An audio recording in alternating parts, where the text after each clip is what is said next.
प्रिय विद्यार्थियों, आज हम पढ़ेंगे एन एस्ट्रोलजर्स डे स्टोरी को। तो आइए देखते हैं। लिखा है, पंचुअली एट मिड डे ही opened his bag and spread out his professional equipment. रोज की तरह दोपहर के समय ही ओपनड, उसने खोला, हिज बैग, अपना झोला, एंड स्प्रेड आउट, और फैला दिए, हिज प्रोफेशनल इक्विपमेंट, उस व्यवसाय से संबंधित उपकरण, जो भी उस धंधे से संबंधित उसके पास सामान था, उसको झोले को खोला और फैला के बैठ गया। विच कंसिस्टेड ऑफ अ डजन कौड़ी सेल्स, जिसमें शामिल थी 1 दर्जन कौड़ियाँ, अ स्क्वायर ऑफ क्लॉथ, एक चौकोर कपड़ा, with up square mistake charts on it, जिसके ऊपर एक अस्पष्ट रहस्यमयी चार्ट बना हुआ था। तो बात समझ में आ गई। पंचुअली माने होता नियमित रूप से, मिड डे दोपहर के समय। उसने अपने झोले को खोला और अपने व्यवसाय से संबंधित वो सारी चीज़ें निकाल करके बाहर रखी, जिसमें 1 दर्जन कौड़ियाँ, एक चौकोर सा कपड़ा जिस पर अस्पष्ट रूप से रहस्यमयी एक चार्ट बना हुआ था, अ नोटबुक, एक copy, and a bundle of palmyra writings, और एक बंडल माने होता है यानी कि गट्ठर या पोटली, पल्मीरा राइटिंग्स यानी कि भोजपत्रों की। तो इतना सामान उसके पास था, वो उसने निकाल करके बाहर रख दिया। आगे देखते हैं। His forehead was resplendent with sacred S and vermilion. His forehead माने उसका मत्था, वाज रिस्प्लेंडेंट माने चमकता था, विद सैक्रेड एस माने पवित्र राख से, एंड वर्मिलियन और सिंदूर से। सिंदूर भी कह सकते हो, रोली भी कह सकते हो, यानी कि वो भस्म और रोली लगाए रहता था अपने मत्थे पे। And his eyes sparkled with a sharp abnormal gleam, which was really an outcome of a continual searching look for customers. उसकी आँखें एक असाधारण चमक से चमकती थीं। अब नॉर्मल माने असाधारण, ग्लीम माने चमक से, which was really an outcome of a continual searching look for customers, जो लगातार ग्राहकों को खोजने के कारण उसमें उत्पन्न हुई थी।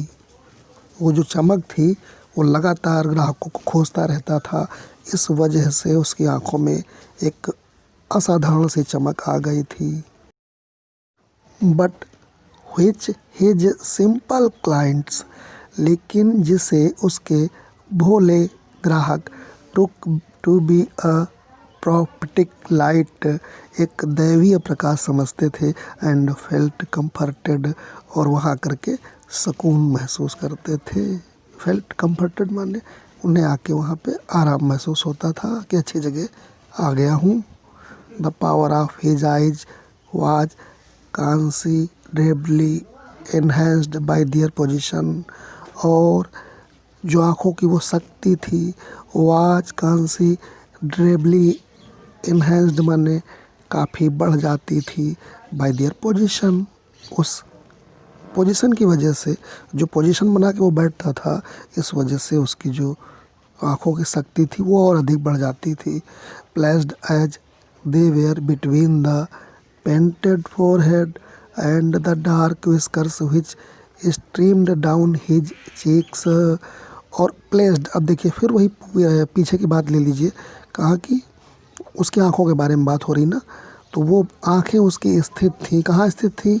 They were between the painted forehead and the dark whiskers which streamed down his cheeks, और उसकी घनी मूँछों की, अर्थात उसकी आँखें उसके रंगे हुए मत्थे के और उसकी उन घनी मूँछों के नीचे बीच में स्थित थी, और जो घनी मूँछें उसकी नीचे गालों तक लटकती थी।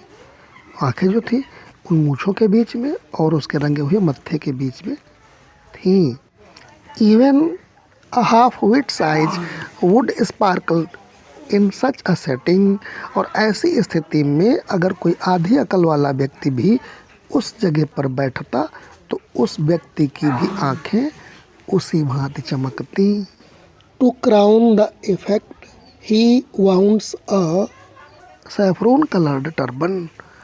और अपने इस प्रभाव को बढ़ाने के लिए वह केसरिया रंग की पगड़ी अपने मत्थे के चारों ओर बांधता था। This colour scheme never failed.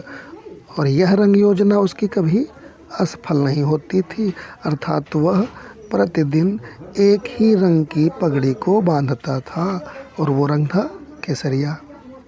चलिए आगे देख लेते हैं। इसकी हिंदी हमने लिख दी है। अगर कोई पीछे दिक्कत हुई है तो आप इसको हिंदी में आगे देख सकते हैं। तो ये हमने हिंदी लिखी है, पूरा अर्थ इसका। रोज़ की तरह दोपहर को उसने अपना थैला खोला और उसने अपना पेशेवर सामान फैलाया, जिसमें 1 दर्जन कौड़ियाँ, कपड़े का एक वर्गाकार टुकड़ा जिस पर अस्पष्ट विचित्र व रहस्यमयी चार्ट बना था, एक नोटबुक अर्थात एक कॉपी, ताम्र पत्र यानी कि वही भोजपत्र जो हमने बताया पीछे पर लिखी कुछ चीज़ें आदि थी। उसका ललाट पवित्र भस्म तथा रोली से चमक रहा था तथा उसकी आंखें तीक्ष्ण तथा असाधारण चमक लिए हुए थीं, जो लगातार ग्राहकों को खोजते रहने की वजह से हो गई थीं। पर इस चमक को उसके सामान्य ग्राहक दैवीय प्रकाश समझने लगे। वहाँ पहुंचकर वे आनंदित महसूस करते थे। उसकी आंखों की शक्ति बढ़ जाती थी, ये बढ़ी हुई सी मालूम पड़ती थी, क्योंकि उसके चमकीले ललाट तथा गालों के बीच में जो उसकी दाढ़ी स्थित थी वह यह बताती थी कि कोई मंद बुद्धि भी होगा तो भी इस प्रकार की स्थिति में उसकी भी आंखें चमकदार दिखाई देंगी। इस प्रभाव को और अधिक बढ़ाने के लिए वह भगवा रंग का साफा अपने सर पे बांधता था और यह रंग योजना उसकी कभी असफल नहीं हुई, अर्थात वो एक ही रंग की पगड़ी हमेशा बांधता था। तो इस तरह से हिंदी देख लेते हैं। चलिए देखते हैं दूसरा passage. People were attracted to him as bees are attracted to cosmos or dahlia stalks। लोग उसकी ओर ठीक उस भांति ही आकर्षित होते थे जैसे कि मक्खियाँ कॉस्मस या डहलिया के फूल की ओर आकर्षित होती हैं। He sat under the boughs of a spreading tamarind tree। वह एक घनी शाखाओं वाले इमली के पेड़ के नीचे बैठता था। which flanked मन जो स्थित था a path running through the town hall park। जो पेड़ उस टाउन हॉल पार्क को जाने वाले मार्ग पर स्थित था। It was a remarkable place in many ways. यह कई तरीके से एक उल्लेखनीय स्थान था। A surging crowd was always moving up and down this narrow road. A surging crowd माने एक उमड़ती हुई भीड़, was always moving up and down माने हमेशा आती जाती रहती थी, दिस नैरो रोड माने इस सकरी सड़क से, मॉर्निंग टिल नाइट सुबह से लेकर के शाम तक।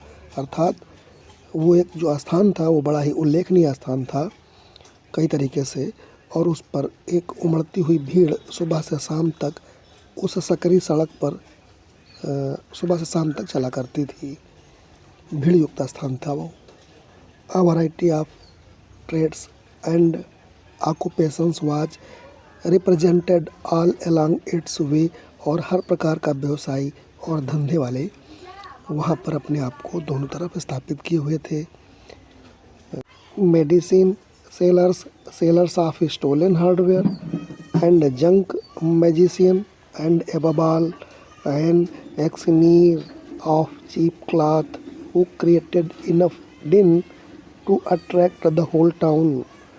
तो वहाँ पर किस तरह के व्यवसायी थे, तो देखते हैं लिखा हुआ है दवा विक्रेता और लोहे के सामान के विक्रेता, जंक में होता है कबाड़, कबाड़ के विक्रेता, और एक्सनीर ऑफ चीप क्लॉथ यानी कि सस्ते कपड़ों का एक नीलामी करने वाला, वो भी वहाँ बैठता था।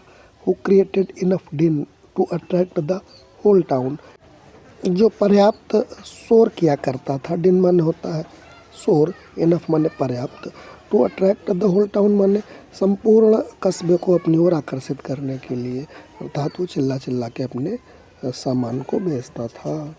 Next to him in vociferousness came a vendor of fried groundnut, और इसके अगला जो इसके बाद जो अगला आता था इन ओवैसी फ्यूरियसनेस का मतलब शोर मचाने वाला, अर्थात उस कपड़े वाले के बाद में जो दूसरा नंबर आता था शोर मचाने में, और वो आता था a vendor of fried groundnut, जो एक भुनी हुई मूंगफली बेचता था।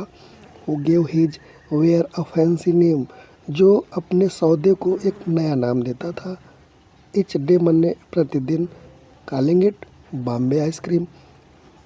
वन डे एक दिन तो वो उसे बॉम्बे की आइसक्रीम बताता, एंड ऑन द नेक्स्ट और अगले दिन दिल्ली आलमंड दिल्ली की बादाम बताता, and on the third Raja's delicacy, और तीसरे दिन उसे वो राजा की डिलीकेसी माने मिठाई बताता, and so on and so fourth, और ऐसे ही वो जारी रखता था, अर्थात अगले दिन फिर कोई नया नाम सोचता था वो, ऐसे ही उसका काम चलता रहता था। एंड पीपल फ्लक्ड टू हिम, और लोग उसकी ओर समूह बना के आते थे, अर्थात एक भीड़ सी उसकी ओर आती थी उसके पास। तो चलिए देख लेते हैं इस पैसेज का भी हिंदी अर्थ मैंने लिख के दिया है आपको। अगर कोई पीछे दिक्कत हुई है पढ़ने में या आपको समझने में, तो आप इस हिंदी से उसको करेक्ट कर सकते हैं या दूर कर सकते हैं।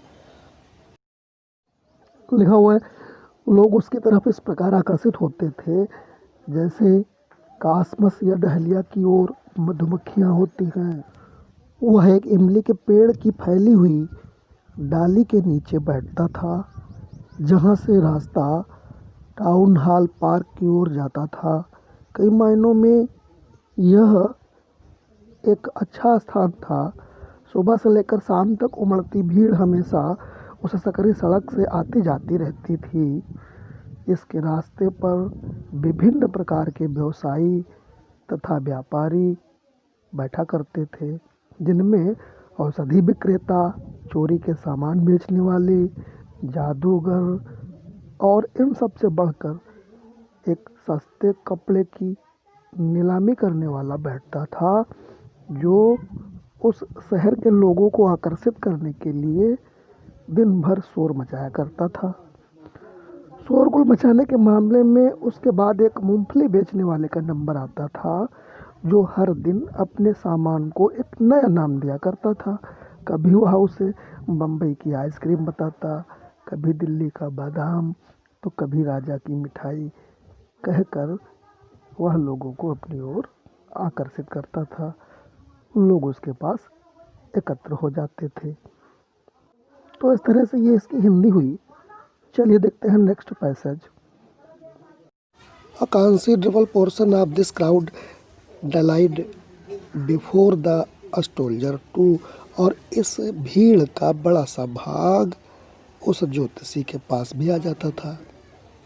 जो भीड़ मूंगफली वाले के पास आती थी, या जो भीड़ उस जो कपड़ा बेचता था उसके पास आती थी, उन्हीं में से निकल के कुछ लोग उसके पास भी आ जाते थे, ज्योतिषी के पास भी। The astrologer transacted his business by the light of a flare which cracked and smoked above the groundnut heap nearby. वह ज्योतिषी अपने व्यवसाय को उस मूंगफली के ढेर पर जलती हुई मसाल, जो चमक के साथ और कड़क आवाज़ के साथ जलती थी, उसके सहारे में चलाता था। अर्थात जो ज्योतिषी था वो अपने व्यवसाय को उसी रोशनी से चलाता था जो मूंगफली के ढेर के ऊपर जो रोशनी हुआ करती थी, जो मसाल से उस रोशनी वो करता था मूंगफली वाला, उसी की रोशनी से वो अपना प्रकाश लेता था। Half the enchantment of the place was due to the fact that it did not have the benefit of municipal lighting. और उस जगह का आधा आकर्षण जो था वो सिर्फ इस तथ्य पर आधारित था कि उस जगह पर नगर पालिका की कोई भी लाइट की व्यवस्था नहीं थी। The place was lit up by shop lights, और वो जगह केवल दुकानों की रोशनी से ही प्रकाशित होती थी। 1 or 2 had hissing gas lights, 1 या 2 विक्रेताओं के पास में वो हवा भरने वाली लाइटें थीं। सम हैड नेक्ड फ्लेयर, कुछ तो अपनी खाली मसाल ही रखते थे। स्टक ऑन पोल्स, जो खम्भों से फंसा देते थे। Some were lit up by old cycle lamps, और कुछ लोग अपना प्रकाश साइकिल की पुरानी बत्ती से करते थे, यानी कि पुरानी साइकिल की बत्ती से। एंड 1 or 2, और 1 या 2 लाइक द स्टोल्जर्स, जैसे कि ये ज्योतिषी था, मैनेज्ड विदाउट लाइट्स, बिना लाइट के भी काम चलाया करते थे। ऑन देयर ओन, माने खुद का। तो 1-2 ऐसे भी थे जैसे कि ज्योतिषी, तो उनकी खुद की लाइट थी ही नहीं, और उससे भी अपना वो काम चलाते रहते थे। चलिए देखते हैं पैसेज नंबर 3 की भी हिंदी, जो हमने लिख के आपको दी है। लिखा है, इस भीड़ का एक बड़ा सा भाग ज्योतिषी के पास भी इकट्ठा होता था। ज्योतिषी अपना व्यापार एक जलते हुए प्रकाश के सहारे चलाता था, जो मूंगफली के ढेर के ऊपर चटक कर धुआं उड़ाते हुए जला करता था। उस स्थान का आधा आकर्षण इस बात से था कि नगर पालिका की रोशनी की सुविधा उस स्थान को नहीं मिली हुई थी। अर्थात उस जगह पर नगर पालिका ने रोशनी का कोई भी इंतजाम नहीं किया था। उस जगह पर प्रकाश दुकानों में जलने वाली रोशनी से ही होता था। 1 या 2 के पास गैस से जलने वाली लाइटें थीं, किसी के पास खंभे से टंगा हुआ मसाल था, तो किसी के पास पुरानी साइकिल की बत्ती थी। तथा 1 या 2 उस ज्योतिषी की तरह थे जो बिना लाइट के ही अपना काम चला लिया करते थे। तो वीडियो अगर अच्छा लगा हो तो एक लाइक करिए, चैनल पर नए हो तो सब्सक्राइब करिए। शेष भाग नेक्स्ट वीडियो में। वीडियो देखने के लिए